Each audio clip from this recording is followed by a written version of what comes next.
Qu'est-ce que l'énergie? Alors bonjour ma bande de nucléons, ici Sacha, fondateur de Nuclébec. Alors, on parle beaucoup d'énergie tout le temps. L'hiver dernier, on se retrouve avec l'Allemagne et la France dans le noir. On a la guerre en Ukraine justement qui fait une pression sur le gaz. On a l'Arabie Saoudite qui est toujours dans l'actualité. Mais on se pose jamais la question la plus importante. Qu'est-ce que l'énergie? Alors reste avec moi et je vais t'expliquer ça très rapidement.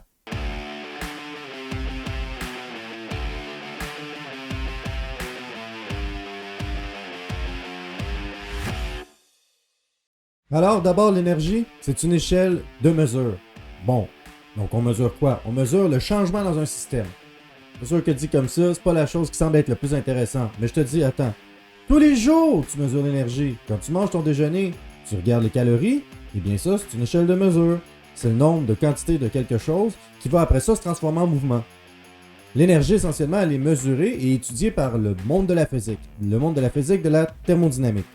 On reviendra sur les règles, mais ça change tout sur notre capacité à justement l'extraire. Ben oui, parce que je sais qu'on croit que comme l'agriculture, on crée de l'énergie, mais en vérité, on fait toujours juste la récupérer.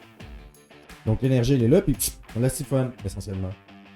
Et donc quand je te dis qu'on mesure l'énergie à tous les jours, dès que tu embarques dans ton auto, si tu as une automobile, eh bien tu mesures les kilomètres à l'heure, eh bien ça, c'est une mesure de l'énergie. Tu mets de l'énergie dans ton automobile et elle te produit du mouvement. Ça va à cette vitesse-là et ça prend tel nombre de chaleur pour produire cette vitesse-là. Vous voyez un peu? La mesure qui nous concerne le plus souvent, c'est le wattheure, le kilowattheure. Parce que c'est ça, qu'est-ce que ça mesure essentiellement? C'est le nombre d'électrons qui se promènent dans un fil, qui passent d'un atome à l'autre. Et il y a donc plusieurs types d'énergie, comme tu t'en doutes bien. L'énergie de la chaleur qu'on appelle thermique, l'énergie électrique, l'énergie cinétique, l'énergie atomique aussi. Et notre proposition est extrêmement intéressante en ce sens où l'énergie dans les atomes est extrêmement élevée. Et donc on peut en extraire énormément et produire beaucoup d'électricité avec ça.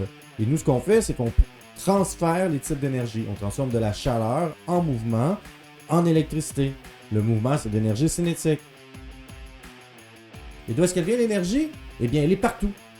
Je sais que certains d'entre nous ou certains d'entre vous disent on n'est fait que de vide. Mais en vérité, on n'est pas vraiment fait de vide. Ce vide est rempli d'énergie. Les atomes tiennent grâce à l'énergie. Et donc, ce qu'on fait, c'est qu'on brise des molécules. Quand tu manges le matin et que tu manges des céréales ou que tu manges des toasts, tu vas mettre ça dans un acide, ton corps va briser la molécule, et en brisant la molécule, il relâche de l'énergie. Et au niveau du réchauffement climatique, quand on parle de l'énergie fossile, des hydrocarbures, c'est que les hydrocarbures, c'est du carbone et de l'hydrogène. Sauf que c'est une molécule qui est moins confortable que si on la met avec l'oxygène pour faire de l'eau ou faire du CO2. Ce qui d'ailleurs est un problème pour le CO2 parce que ça fait qu'il reste très longtemps dans l'atmosphère. Donc voilà, c'était ton tour rapide de d'où vient l'énergie. On se reparle. Abonne-toi à tous nos réseaux sociaux si c'est possible. Si tu es sur Facebook, fais-le sur Facebook au moins, sur la plateforme que tu as. Tu peux aller voir notre site web pour faire un don ou encore simplement pour t'informer plus. Et jusqu'à maintenant, merci beaucoup d'être resté jusqu'à la fin de cette vidéo. Mon nom est Sacha, fondateur de Nuclébec. Bonne journée!